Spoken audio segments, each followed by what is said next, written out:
que habita al abrigo de Dios morará bajo sombras de amor.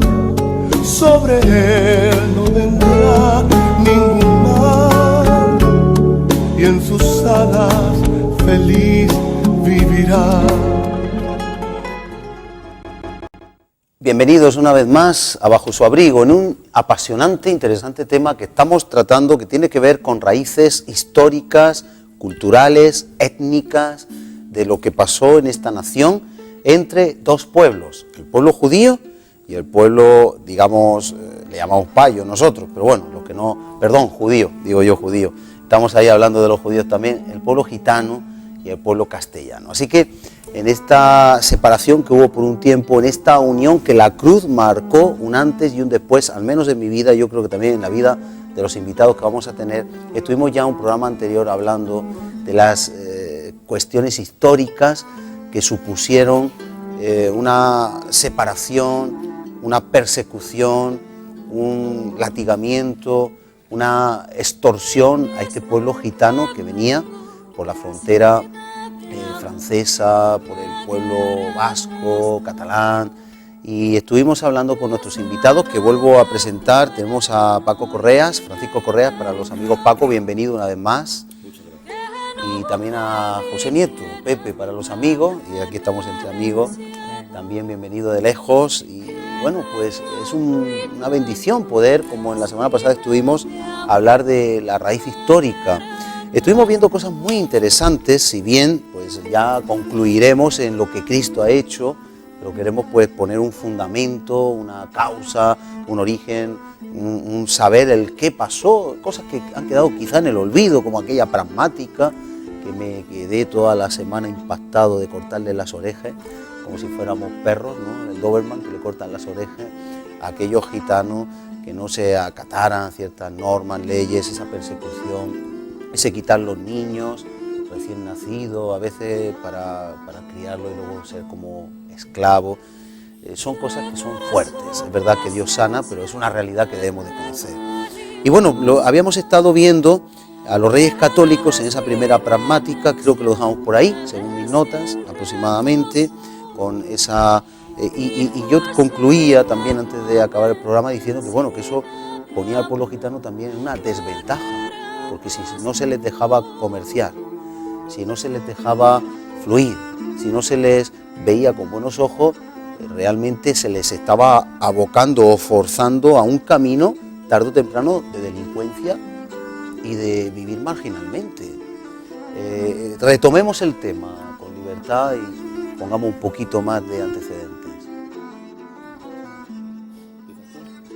Bueno, la verdad que la raíz que nació en España del pueblo gitano, cuando venimos por los Pirineos, como bien comentó el hermano, pues nos ha causado un mal que todavía las consecuencias lo estamos viviendo hasta el día de hoy. Incluso la historia ha dejado plasmado, como ha comentado o comentó la semana pasada nuestro hermano Paco, de cómo hemos vivido en esa trayectoria que nos ha marcado, digamos, de una manera en todos los ámbitos, tanto cultural, tanto físicamente, en el sentido donde no podíamos vivir como los demás a causa de nuestra cultura, de nuestra diferencia que marcaba en España, tanto como la religión que profesábamos en ese tiempo, como también la fe que llevábamos en nuestro ser. Entonces marcaba una diferencia, la diferencia marca también un descrédito, y cuando estamos en el reino de España y abrigado por los reyes católicos, han marcado una diferencia, marcó desconfianza, y entonces fue cuando se abrió una persecución frente al pueblo gitano. Y la historia, como bien se está siendo desarrollada, no solamente se quedó en una ley, en un par de leyes, sino que han ido cerrando, digamos, el embudo de nuestra comunidad de etnia gitana, al punto que ha cerrado tantas puertas en el cual podíamos emerger, fluir, que ahora nos vemos en una situación bastante, digamos, embarazosa. Pero yo voy a también a dejar paso al hermano Paco, porque como tiene la historia y él de alguna manera... Sí, vamos pues, a la fuente, sí. pero también decir que actualmente, vamos, yo lo poco que veo, parece que el pueblo gitano también ha triunfado. Hay cantantes en flamenco, en arte. Sí, pero yo creo que la cosa con el tiempo se equiparará un poco también, ¿no? En este último tiempo, digamos, incluso nos hemos puesto de moda en algunos programas. Por eso digo que yo creo que... Pero el hecho de marcarnos, fíjate, el hecho de marcar un programa frente a una etnia ya está demarcando racismo. No sé, desde el otro enfoque... Aquí estamos en el sentido contrario, estamos sí, pro igualdad. exactamente. Claro. Bien, pues vamos a las fuentes, Paco, después de esa primera pragmática de los reyes católicos que vimos que hicieron un flaco favor a la igualdad. ¿Qué más antecedentes podemos ir estudiando? Bueno, en primer lugar un saludo a toda la audiencia de Radio Televisión Amistad Vida y a todos los hermanos que me están viendo de la Iglesia de la Fama. Abordaré el tema de las pragmáticas, que no fue un flaco favor, fue cero, o sea, no nos hizo ningún favor. Yo siguiendo con la línea que marcamos la semana pasada, pues me gustaría ir tirando de historia también para concienciar un poquito a la audiencia de cuáles han sido los sufrimientos del pueblo gitano. Hablábamos antes del programa de los orígenes, de dónde viene el pueblo gitano. Y bueno, hay muchas teorías, pero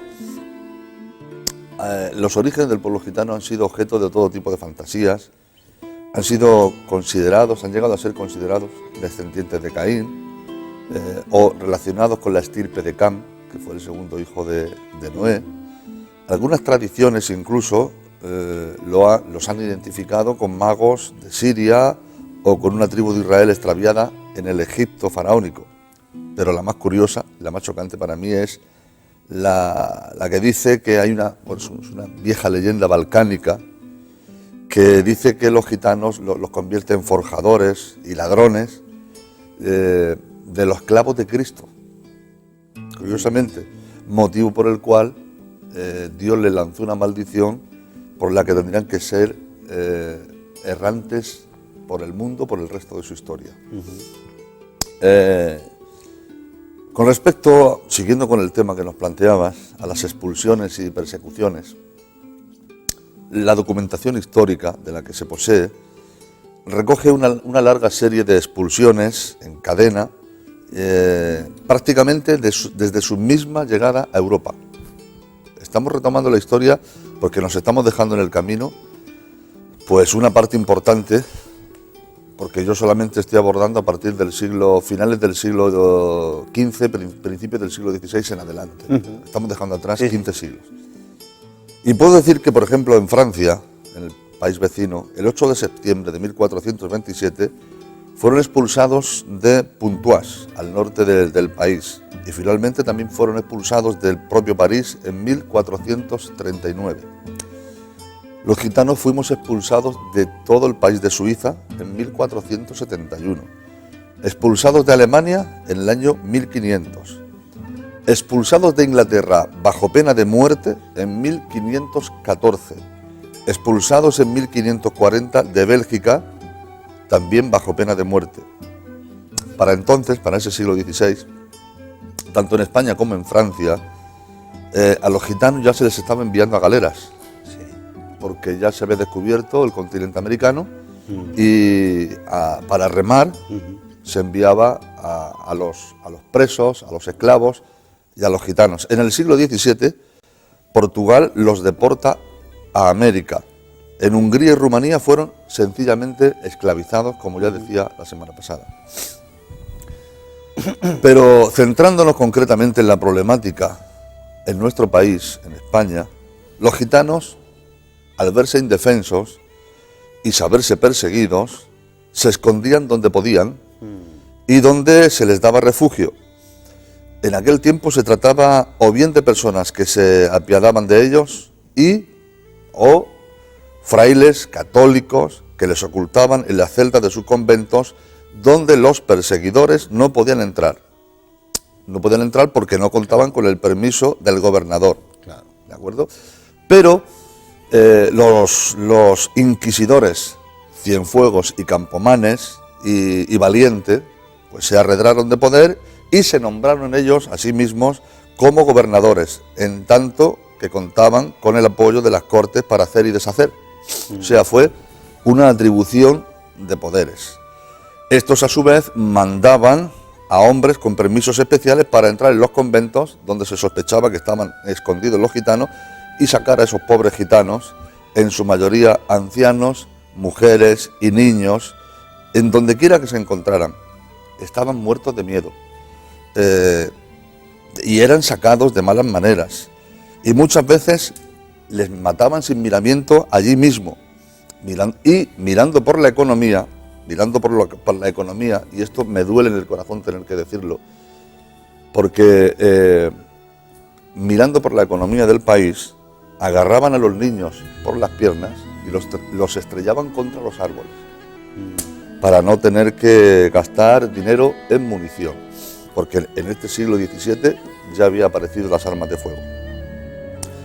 Pero volviendo al siglo XVI, a partir de ese siglo, pues ya no hay cartas de protección, ahora se dictan órdenes de expulsión y persecución.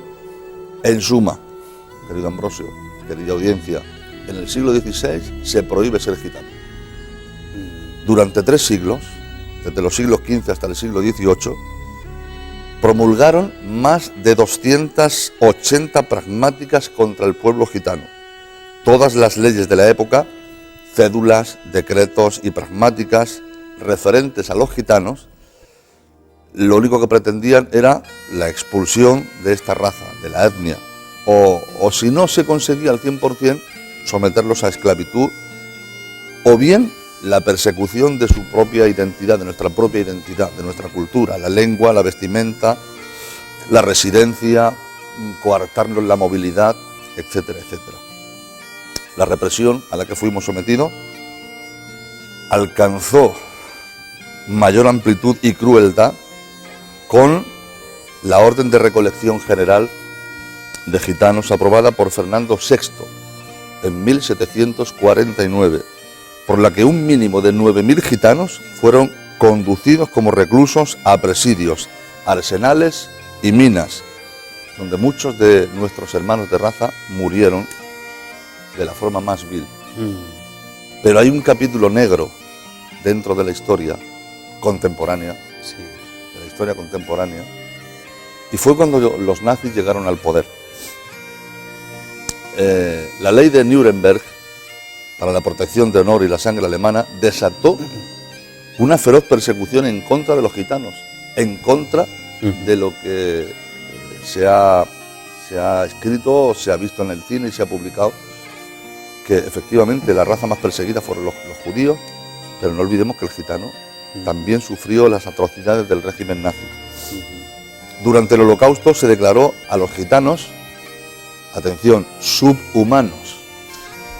No alcanzaban el estatus de ser humano. Y en 1941 los comandos alemanes recibieron las instrucciones, o la instrucción de matar judíos, gitanos y enfermos mentales, o sea, no se equiparaban. Posteriormente se llevó a judíos y a gitanos a campos de concentración y en Auschwitz-Birkenau y en otros campos de concentración se calcula que murieron entre 600.000 y 1 millón de gitanos, muertos en las cámaras de gas y posteriormente quemados en los crematorios. Creo que todo el mundo ha oído la palabra holocausto, ¿vale? Esa palabra en hebreo es Shoah. De hecho, en Jerusalén hay un museo de la Shoah, que es el museo del holocausto, pero en nuestra lengua, en el romanó, tenemos el equivalente a la palabra holocausto, que es la palabra porragmos, que también significa genocidio, holocausto. Para terminar mi intervención, yo solamente puedo decir que ante este horror, yo y toda mi raza solamente podemos decir, como decimos en nuestra lengua, que Visterdom tumare anava, que significa nunca olvidaremos vuestros nombres. Bueno, pero en el Señor sí... No, los nombres de los fallecidos. Ah, ok. Que no se pierda la memoria. Muy bien. ¿vale? No los Sí, nombres sí. de los inquisitos. Sí, también el pueblo No judío podemos- de alguna manera también tiene listado y Sí. hay lugares donde están esas No personas podemos que olvidar, perecieron. exactamente, no podemos olvidar nuestros antepasados, porque si Claro, olvidamos claro. nuestro pasado, nuestro futuro no, es incierto. Claro. Porque tenemos que reconocer realmente nuestras raíces para saber quiénes somos. Claro. Y luego sobre esas raíces andar sobre ellas, para que nunca perdamos también la identidad nuestra. Ujú. Si perdemos nuestra identidad no nos queda nada, y eso es Así muy es. importante. Así es, Pepe. Entonces es muy importante, como bien el hermano ha relatado aquí, y me parece muy bien que hayamos empezado, aunque sea 15 siglos después, ¿no? Pero sobre todo en este asunto, para que entendamos bien nuestra trayectoria, sobre todo en el país de la nación de España, todo lo que se ha vivido. Pero ahora llega, digamos, como siempre estamos, el programa en el cual hemos sido invitados, tanto Paco como yo, y es digamos que el eje central, ¿no? en el cual hemos sido invitados, la causa de todo este asunto no es otra sino Cristo Jesús. En primer lugar, el eje central de nuestras vidas, el que ha volcado asuntos, el que ha volcado pasados, el que de alguna manera ha traído una sanidad, Efectivamente. en ese asunto, ha sido la persona de Cristo Jesús. Y a ambos pueblos. Porque Sí, yo quiero decir exactamente. algo, en un inciso, lo decíamos antes a micrófono cerrado, cuando yo era pequeño, donde yo vivía, la vía del tren, separaba el pueblo de los que no éramos gitanos y los gitanos. Y lo de los niños, lo que pasaba entonces, estoy hablando hace ya pues cerca de 40 años. Que viene el gitano, que viene el gitano. Claro, entonces Coco. las piedras de la vía en la mano y a ver qué pasa, que nos van a robar, que nos van a pegar, que nos van a no sé qué. Nunca pasó nada, era juego como aquel que dice, y al final yo nunca estuve involucrado en nada, pero había un respeto, había un temor, había un miedo. Lo que los padres inculcaban. Es lo que había en la Exactamente. Que sociedad. a su lo que había en la vez fueron sociedad. inculcados por sus propios padres y Claro, así. es lo que había en la calle, en el ambiente, los amigos, lo que había, y había cierta rivalidad, o sea, era mutuo, era recíproco, ¿no? Era dos pueblos que no, Sí. no obstante, hemos visto, yo en el Señor, como yo decía, cómo la cruz fue el lugar de la reconciliación, como lo que para mí era tabú, lo que para mí era un problema, yo hablo por mí porque creo que represento también a una gran parte de la sociedad, ¿verdad? Por supuesto. Pero como en Cristo, lo primero que pasó cuando el Señor me llamó a mí, es que yo ya no tenía ojos para distinguir colombiano, ecuatoriano, gitano, no, para mí todos éramos iguales y hasta el día de hoy, Dios es testigo y lo sabe, que yo tengo, como decíamos, amigos, pero íntimos amigos, a los que amo mucho. ¿Por qué no? Para mí no hay ninguna diferencia, ninguna. Pero yo sí quería preguntaros, y sigue por donde iba, al día de hoy, ¿cómo están las cosas fuera del Señor? Claro, porque se ha avanzado, no se ha avanzado. ¿Cómo está el panorama actual? Después vamos a Cristo, ¿qué ha hecho el Señor? Pero ¿cómo está actualmente la cosa? Porque sabemos que Lola Flores, por ejemplo, eso ha sido un imperio. Y Lola Flores no era gitana. no era gitana, no me digas. Fíjate. Su marido sí. Bueno, El pescadito. Antonio pero González Pescadilla, sí, sus pues hijos. perdonad mi ignorancia, ¿no? Pero que yo para mí que sí lo era. Pero bueno, hay gitanos que han triunfado. ¿Cómo está actualmente? ¿Sigue habiendo racismo? ¿Hay racismo fuera? ¿Hay racismo dentro? ¿Debemos de promulgar todavía que la cruz es el lugar donde se separa la pared intermedia y donde se reconcilian todos los pueblos? Si partimos desde la base de la persona de Cristo, si es el único que derriba la pared intermedia y de ambos pueblos hace un solo pueblo, una persona que no está en Cristo, digamos, la perspectiva de racismo va a existir siempre en una comunidad, en una nación donde Cristo no esté reinando en los corazones. Eso es matemático, porque la raza, los colores y las lenguas, la gente la mira como siempre de la perspectiva, digamos, la raíz de eso, de ese asunto, racismo. Mientras que cuando Cristo viene a una vida, hace ver que toda nación, tribu y lengua sea desde la perspectiva de la creatividad de Dios frente a la hechura humana y también de que Dios ama a todas las naciones. Hay una pregunta también que deberíamos de hacernos, y es si Cristo vivió también circunstancias racistas frente, digamos, a pueblos como gentiles y judíos. Y indagando en la palabra, un texto muy conocido, que cuando Jesús habló en Juan capítulo 4, de que cuando Jesús dice que era necesario pasar por Samaria, Sí. y fue y se sentó junto al pozo de Jacob. Y entonces vino una mujer samaritana y Jesús fue el primero, digamos, en romper el hielo, en hablar, y dijo: mujer, dame de beber. Claro. La mujer se sorprendió el asunto de que cuando dijo: ¿cómo tú, siendo judío, me pide a mí, que soy mujer samaritana, de beber? Y entonces aclara el texto, dice: porque judíos y samaritanos no se trataban entre sí. O sea, había un racismo por causa de que un rey, si no recuerdo más, de los asirios, despejó la zona de donde estaba viviendo los judíos y trajo gente de otro lugar y la colocó en el lugar de Samaria. Y eso provocó una contienda, unos recelos, porque había usurpado o ocupado una parte que era suya, de su territorio, en el cual Dios le había dado. Entonces había una diferencia, una separación racista por décadas y centenarios de años por causa de esa separación, de ese racismo que había. Bien, Jesús fue el primero, no solamente en hablar y tener comunión con una persona de Samaria, samaritana, sino que también Dios le brindó la oportunidad de la salvación.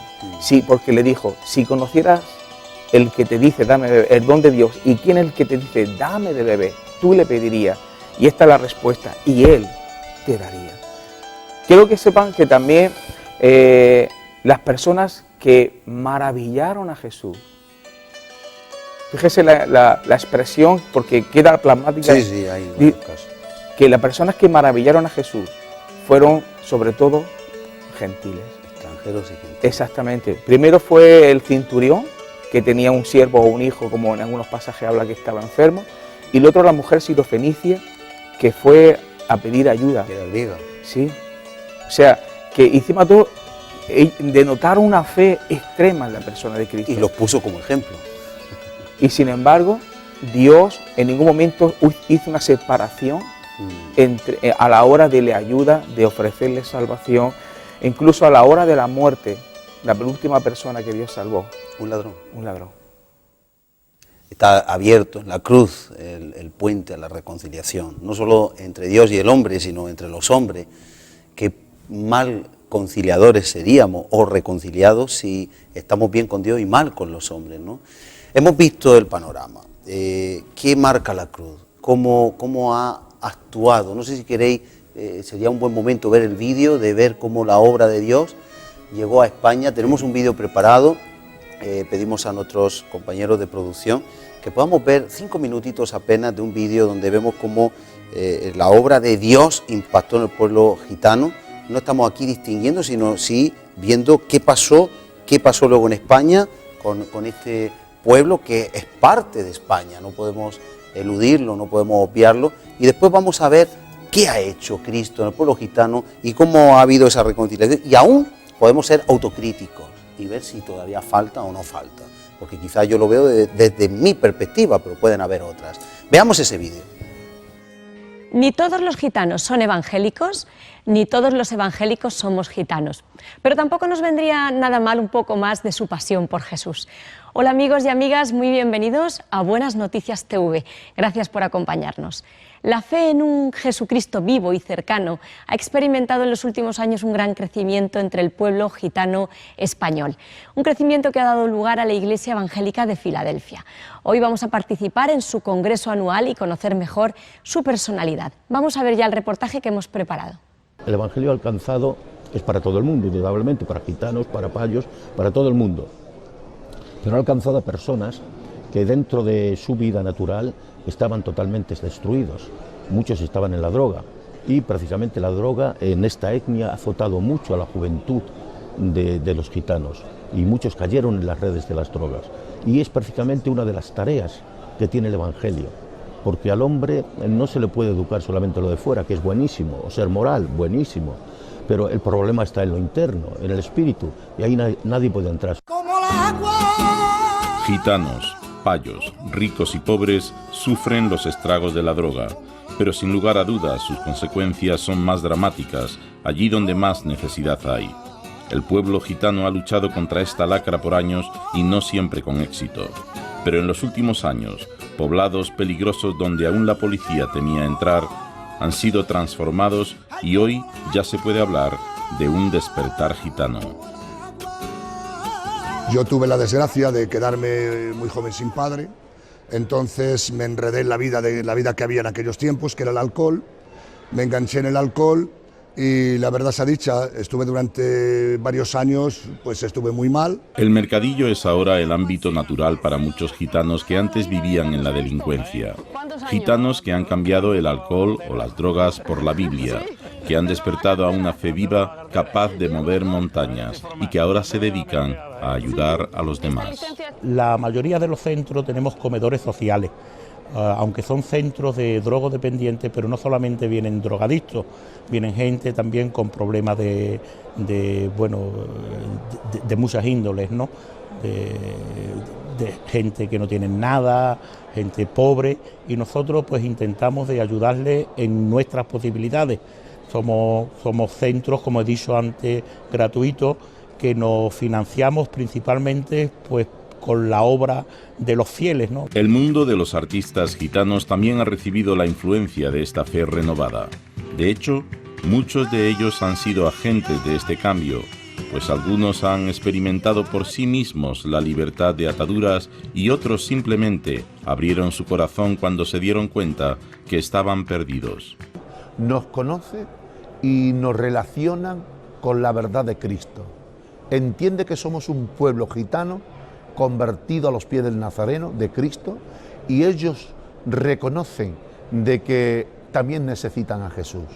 De hecho, tenemos muchos artistas que están convertidos, como Lole, Potito, Antonio Vargas, el Guadiana, Remedio Amaya, hace poco se ha bautizado en las aguas, y muchos más. Camarón de la Isla, que en paz descanse, que está en el reino de Dios, antes de partir, él confesó su fe y recibió a Cristo como el Salvador de su alma, y hoy Camarón está descansando en la presencia del Señor.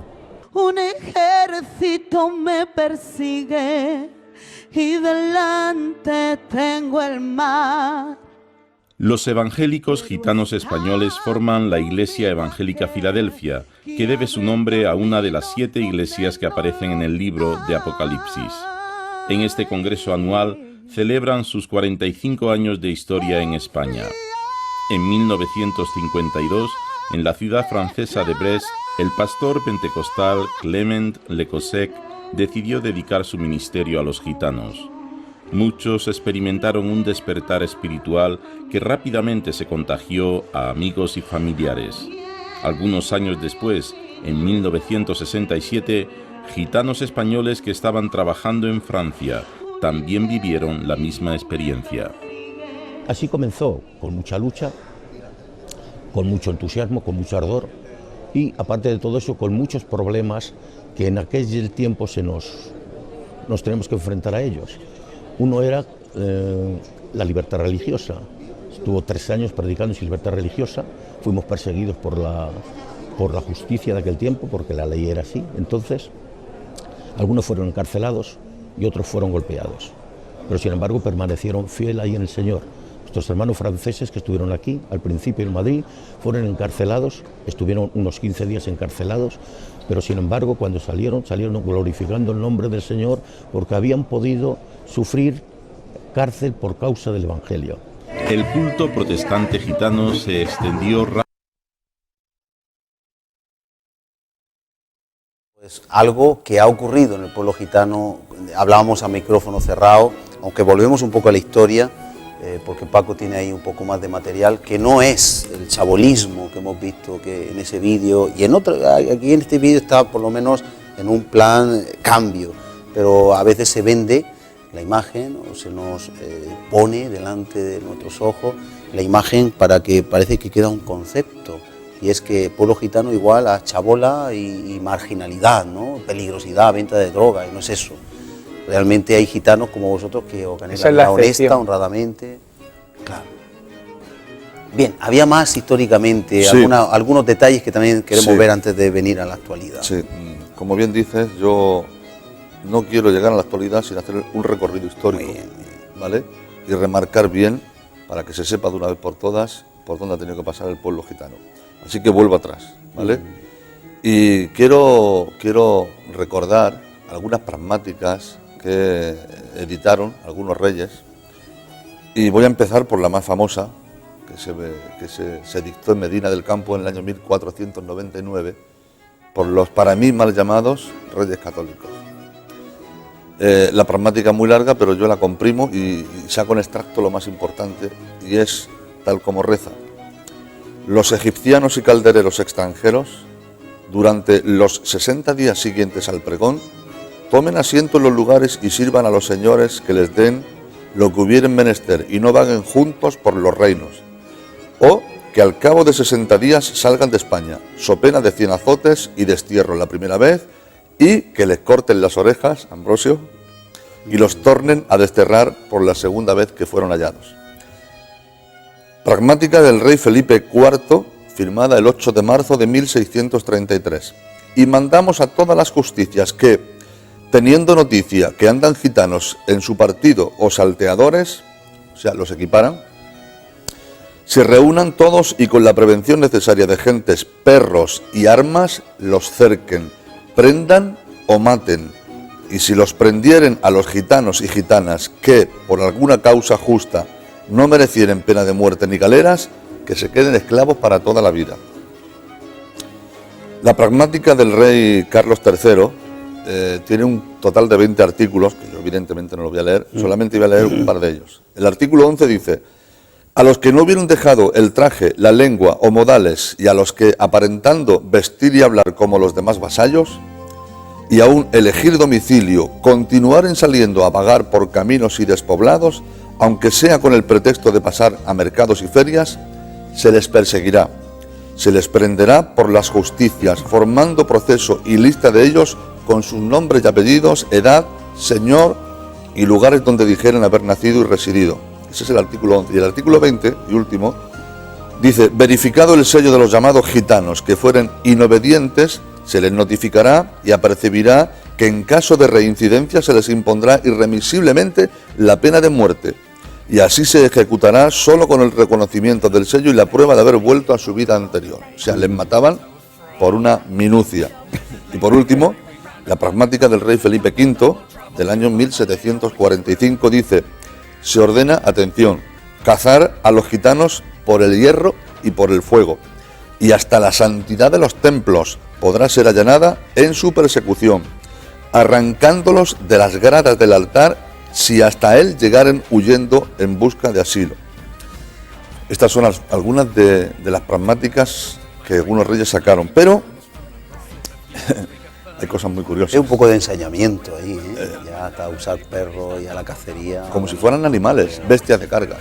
Pero quiero continuar, porque hay una figura muy importante de la literatura española, que fue don Miguel de Cervantes, y la literatura también ha contribuido a engrandecer y denostar el mito gitano y de su personalidad. Como decía, don Miguel de Cervantes, el famoso autor del libro del Quijote, no solamente escribió ese libro, escribió otros muchos, y entre ellos escribió uno que se llama La Gitanilla, publicado en 1613. Y os voy a leer solamente 4 párrafos de ese libro que dice, atención: parece que los gitanos y gitanas solamente nacieron en el mundo para ser ladrones. Nacen de padres ladrones, críanse con ladrones, estudian para ladrones y finalmente salen con ser ladrones corrientes y molientes a todo ruedo. Y la gana de hurtar en ellos son como accidentes inseparables que no se quitan ni con la muerte. Algunas administraciones estatales o locales también han apuntado en la misma dirección, porque dice: el gitano con la mayor naturalidad muestra un absoluto pasotismo ante la ley escrita que incide en una situación de clandestinidad e ilegalidad, al tiempo que conlleva un grado de delincuencia cuasi permanente por la incitación al robo y al hurto. No es menos cierto que en algunos casos de tímidos intentos de integración en diversas áreas, los miembros de la comunidad gitana casi siempre lo hicieron de una forma diferente a lo exigido por los principios más elementales de la ética social. Incluso, Ambrosio, la criminología, una disciplina en principio exenta de valores, redunda en los mismos tópicos. César el Ambrosio, o Lobroso, padre del positivismo criminológico, afirmaba que los gitanos son la imagen viva de una raza entera de delincuentes que reproducen todas las pasiones y vicios. E incluso un documento de la Administración de Penitenciarías Española del año 1951 dice: yo hablo aquí del gitano errante, del gitano ladrón, enemigo de la propiedad, de ese gitano que se cree en el derecho de desvalijar. El otro gitano, el gitano emancipado, el gitano integrado, el gitano elevado a la jerarquía de ciudadano por haber entrado dentro de la ley, ese gitano ya no es gitano, ha perdido su gitanería. O sea, se asociaba que el gitano integrado ha perdido su gitanería y que solamente son gitanos aquellos que obedecen a los tópicos marcados por la sociedad. Vamos entrando ya en la era contemporánea, ¿vale? No sé cómo vamos de tiempo, pero en el siglo XXI observamos que se siguen sin aceptar a este grupo social llamado gitano. La exterminación afortunadamente ya no existe, pero su persecución está reciente. Así, en tiempos del franquismo, los gitanos tenían que vivir como aquellos que huyen de la justicia, semi-escondidos, porque nada más verles la Guardia Civil sin apenas pedirles papeles y sin escucharles, les echaban de donde estaban, llegaban a otro sitio y les volvían a echar, y así sucesivamente de un sitio a otro. Los gitanos viejos, y quiero pararme un momentín, antes me hablabas tú de la figura del patriarca. Bueno, todos los gitanos que me están escuchando saben que la palabra patriarca no es una palabra de creación gitana, es una creación que el pueblo payo nos ha atribuido. Nosotros a los hombres que intentan de poner un poco de cordura y arreglar los problemas les llamamos gitanos viejos, de respeto. Pero damos por válida la palabra patriarca, ¿vale? La damos por válida. Pues los patriarcas cuentan que cuando se acercaban a un pueblo payo, las vecinas, al verles llegar, llamaban a las gallinas. Las llamaban, pitus, pitus, pitus, llamaban a las gallinas, por miedo a que los gitanos se las robasen.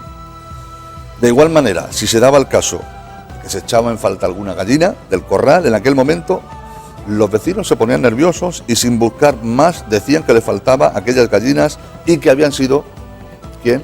Pues los gitanos. Los gitanos, ¿Quién más? efectivamente. Con la fama. Porque les habían visto por aquel lugar. El siguiente paso, ¿cuál sería? Llamar a la Guardia Civil, que se presentaba en aquel lugar, detenían a los gitanos y sin más explicaciones les llevaban al cuartel, donde se les pegaba un palizón de muerte. Se cuenta que a veces llegaba la dueña de las gallinas, después de haberle pegado a los gitanos, se cuenta que llegaba la dueña de las gallinas al cuartel y decía, no, que apareció la gallina. Que las gallinas han aparecido, ¿de acuerdo? Pero los palos ya no había que se los quitara. También se cuenta que a veces las familias gitanas que pasaron por lo indecible, de malos tratos, vejaciones, persecuciones, humillaciones, pues se encontraban esperando que se cocinaran unas patatas en una olla, con un hambre tremenda, porque no habían probado bocado, ni los mayores ni las criaturas. Estaban todos sentados y arremolinados alrededor del fuego. En ese momento crítico llegaba la Guardia Civil y sin compasión ni miras de ninguna clase, le pegaba una patada a la olla y tiraban las patatas y cogían a los gitanos y los tiraban de allí sin ningún miramiento. Esto que estoy diciendo a mí me está llegando al alma, ¿vale? Porque yo me siento identificado con todo lo que estoy contando. Quiero que sepan otro dato muy importante. En España, el 14 de mayo de 1943, fecha en la que se redactó el reglamento de la Guardia Civil, figuraban 3 artículos, Ambrosio. Dentro del reglamento de la Guardia Civil figuraban 3 artículos claramente antigitanos. Artículo 4, artículo 5 y artículo 6, que te los leo en un pispás. Artículo 4. Se vigilará escrupulosamente a los gitanos, cuidando mucho de reconocer todos los documentos que tengan, confrontar sus señas particulares, observar sus trajes, averiguar su modo de vida y cuanto produzca a formar una idea exacta de sus movimientos y ocupaciones, indagando el punto al que se dirigen en sus viajes y el objeto de ellos. artículo 5.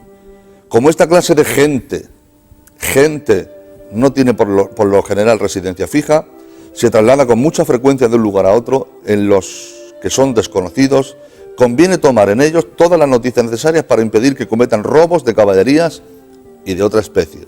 Esto solamente se aplicaba a los gitanos. Y por último, el artículo 6. Está mandado que los gitanos y chalanes, un chalán es una persona que negocia especialmente con ganado y es muy hábil para ello, ¿vale? Que lleven además de su cédula personal de identificación la patente de Hacienda que les autorice para ejercer la industria del tratante de caballerías. Por cada una de estas llevarán una guía con clase de procedencia, edad, hierro y señas, la cual se entregará al comprador. Los que no vayan provistos de estos documentos o los que de su examen o comprobación resulte que no están en regla, serán detenidos por la Guardia Civil y puestos a disposición de la autoridad competente como infractores de la ley. Aquí finalizo la parte histórica de mi pueblo, el pueblo gitano. ¿De acuerdo? Entonces, si vosotros lo veis oportuno, a partir de este momento podemos entrar ya en la dinámica del principio del cambio.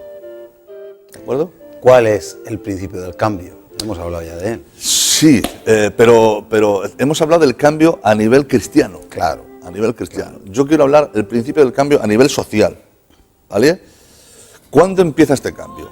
Pues está constatado que coincide con el periodo de la transición española a partir del año 1977, donde en España hay un cambio en cuanto al tratamiento del tema gitano.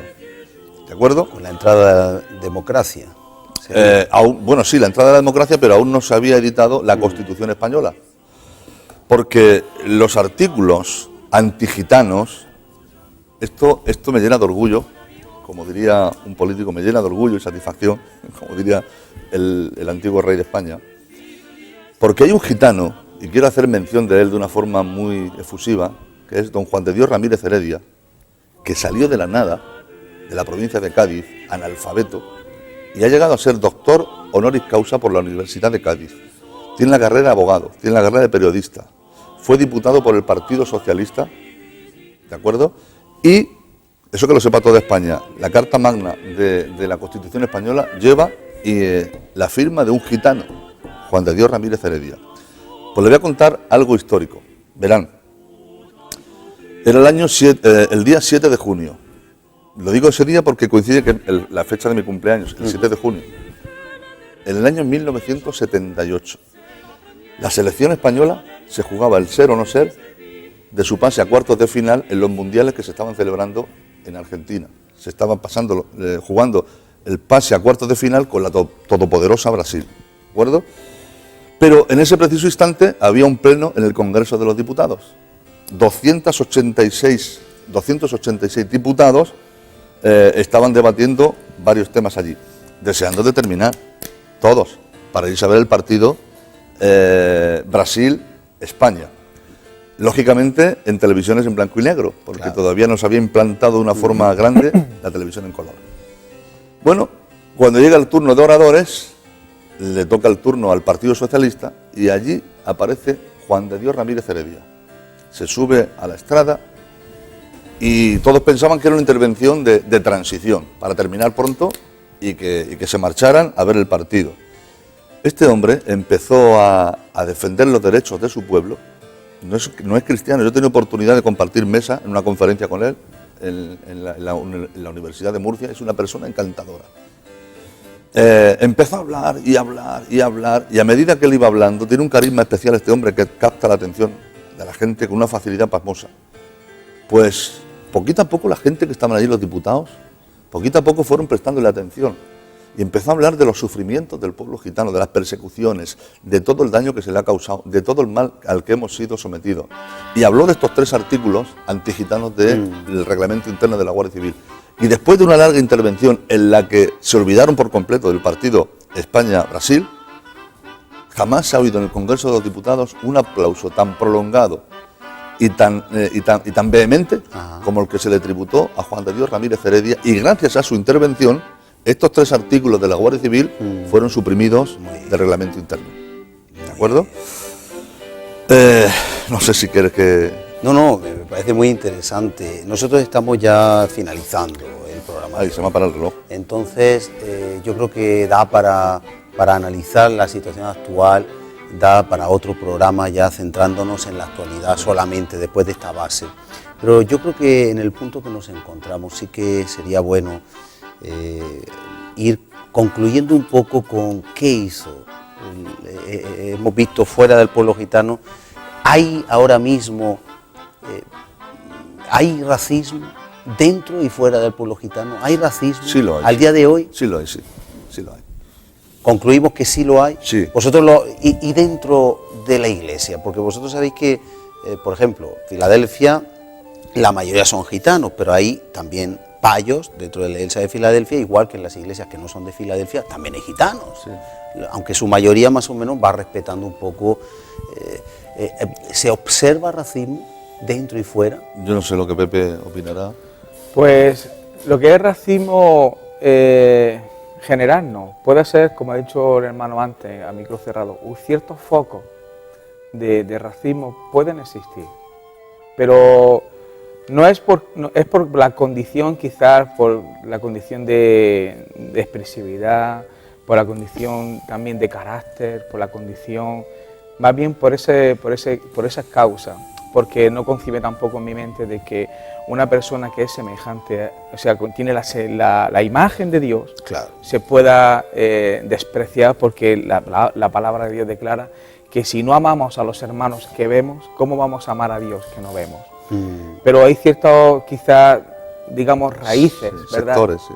Y pequeños sectores, pequeños focos, que esas raíces, pues desde aquí también queremos, de alguna manera, hacer un llamamiento a que esas raíces puedan desaparecer por completo. Si algunos focos de entidad religiosa, sobre todo cristiana, pues que hoy esos muros, se han quedado algunos cimientos de esos muros, desaparezcan. Y tanto en un pueblo como en el otro. Exactamente. Paco, una pregunta un poco directa. ¿Y el pueblo gitano, cabe la posibilidad de que también rechace un poco al no gitano? Al no gitano, evidentemente. Vamos a ver. Porque ha podido quedar un resentimiento histórico. No, yo no lo llamaría resentimiento, yo le llamo mecanismo de autodefensa.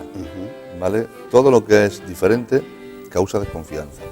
Quizás yo no sea la persona más adecuada para decir si dentro de la iglesia de Filadelfia hay racismo o rechazo hacia el pueblo payo. Para eso me tendría que ver yo en la piel de un payo dentro de Filadelfia.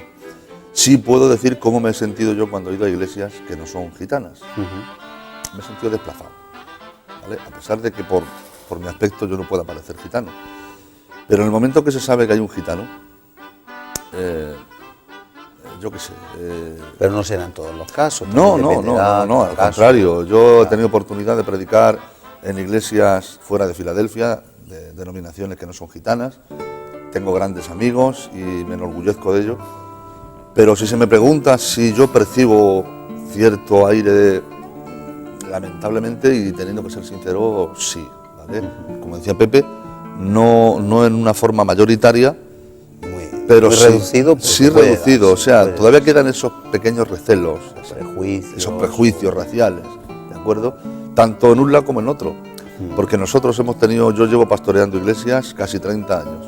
A lo largo de esos 30 años yo he tenido, dentro de la membresía de las iglesias que yo he pastoreado, he tenido gente que han sido payo. Han estado con nosotros un tiempo, pero yo no sé qué pasa, si es la llamada de la sangre o lo que sea, que tarde o temprano se nos van. Yo puedo decir lo mismo, a diferencia en el otro bando, yo puedo decir que hemos tenido muchos gitanos, pero tarde o temprano parece Igual, que se claro, suelen ir. es lo que decía, es la llamada de la sangre. Y yo a veces he llegado a la misma conclusión y no lo habíamos hablado antes, que quizás la sangre tira y se encuentran como más familiares. Sí, cada uno se encuentra más cómodo dentro de su propio entorno. Bueno, también un matiz y terminamos orando, porque el tiempo apremia, ya me avisan, y es que tampoco todas, aunque la mayoría sí, tampoco todas las iglesias de gitanos son de Filadelfia, aunque hicieron un papel importantísimo, sí que hay algunas pero que están, un 95% son Filadelfia. una gran mayoría. ¿Qué os parece si pasamos página histórica para centrarnos en el próximo programa y hacemos una oración bilateral? A mí me gustaría pedir perdón en nombre, simbólicamente, ¿no?, de lo que se hizo, pero también recibir el perdón de corazón en nombre del pueblo gitano que representáis aquí en este programa, también al mal que se os ha hecho, al agravio. Jesús nos enseñó a pagar bien por mal, Jesús en la cruz dijo, Padre, perdónalos, no saben lo que hacen. Esteban siguió ese mismo consejo, principio, y eso trae reconciliación. Y quiera Dios que haya un efecto espiritual, ¿no?, a ambos pueblos. ¿Por qué no? ¿Parece bien? Y pasamos página y ya nos centramos en el presente en el próximo programa. Padre, en el nombre de Jesús pedimos perdón, cómo no, por todo daño que el pueblo castellano, el pueblo español, a través de estas leyes llamadas pragmáticas, en la regulación, ejerció persiguiendo al fuego, a la prisión, a galeras, a la muerte, a un pueblo que merecía un respeto, como es el pueblo gitano, como todo individuo, ser humano, pueblo, raza, nación, porque tú creaste pluralmente a toda raza y nosotros obviamente violamos por desconocimiento, por ignorancia, por estrategias diabólicas a un pueblo que mereció una oportunidad y quizás se le forzó a la delincuencia, a la marginalidad, y quizás hay más responsabilidad que culpabilidad en ese pueblo. Así que, Señor, perdona toda atrocidad y que eso no sea una barrera para un futuro que pueda caminar de la mano en el nombre poderoso de Jesús. Amén. Y vosotros podéis orar también. Padre, en el nombre de Cristo Jesús, Señor mi Dios, aunque, Señor mi Dios, tú nos has perdonado, nos has rescatado de la vana manera de vivir, nos has dado herencia con los santos, Señor. Amén. Hoy, como representación entre mi hermano Paco, Señor mi Dios, yo te ruego, Señor mi Dios, que en esta mañana saques toda raíz, Señor mi Dios, de dolor, toda raíz de amargura, Señor. Todo aquello, Señor mi Dios, de malos pensamientos, de maldad, de maldición, Señor mi Dios, que quite, Señor, de mi pueblo, Señor mi Dios, todo espíritu de racismo, todo espíritu, Señor mi Dios, de rivalidad. Te lo ruego, Señor, y te lo suplico en esta mañana, Padre, que en el nombre de Jesús de Nazaret, Señor, todo aquello, Padre, que se ha levantado, todo muro que se ha levantado, sea derribado, Señor mi Dios, para que podamos tener comunión, Señor, para que podamos vivir libres de estas ataduras, de estas circunstancias, para que podamos vivir, Señor, en libertad de comunión, Señor mi Dios, con nuestros hermanos, Señor mi Dios, que no son de nuestra misma raza, pero hemos sido unidos, Señor, mediante la cruz del Calvario. Yo te ruego, Señor, que esto se haga una realidad. Te lo ruego, Padre, en el nombre poderoso de Jesús. Amén. Sí, Señor. Señor, yo también me quiero unir a las súplicas de mis hermanos. Quiero cerrar la intervención de hoy, Señor, dándote gracias por haber conocido a mi hermano Ambrosio, Señor. Gloria a ti, y por darme la oportunidad de salir en este medio de bendición, que es la televisión, Señor, para la cual pido mucha bendición. Amén. Para todos los que están trabajando, Señor, de forma desinteresada en este lugar. Te ruego que tú los bendigas y que les facilites los medios, Señor, para poder expandir el Evangelio. Sí, Señor. También, Señor, recibo, Señor, en mi corazón, con mucho gozo, Señor, el perdón que tu siervo Ambrosio, Señor, ofrece a mi pueblo gitano, Señor. Tú sabes que en mi corazón no hay resentimiento de ninguna clase, todo lo contrario, hay muchas ganas de querer convivir con mis hermanos, de compartir y de tener comunión y coinonía con ellos, Señor. Sí, Señor. Te pido, Señor, que si por mi parte algo he hecho inadecuado, Señor, en el trato con ellos, pues que también me perdones. Y en nombre de mi pueblo, Señor, si esta súplica sirve de algo, también quiero ofrecer el perdón, Señor, al pueblo payo, si en algo nosotros también hemos hecho algo inadecuado, nuestro comportamiento, nuestra forma de ser, nuestro rechazo hacia ellos, Señor. También queremos pedir perdón, Señor, y esperamos que seamos perdonados por la misericordia de tu Hijo Jesús. Amén. Amén. Pues amigos, amigas, esto ha sido hasta hoy. Seguiremos posiblemente en otro próximo programa. Que el Señor les bendiga y que de todos los pueblos solo seamos todos, si es posible, hijos de Dios, los que no sean criaturas de Dios. Dios les bendiga y hasta el próximo programa. Al abrigo de Dios morará bajo sombras de amor sobre él.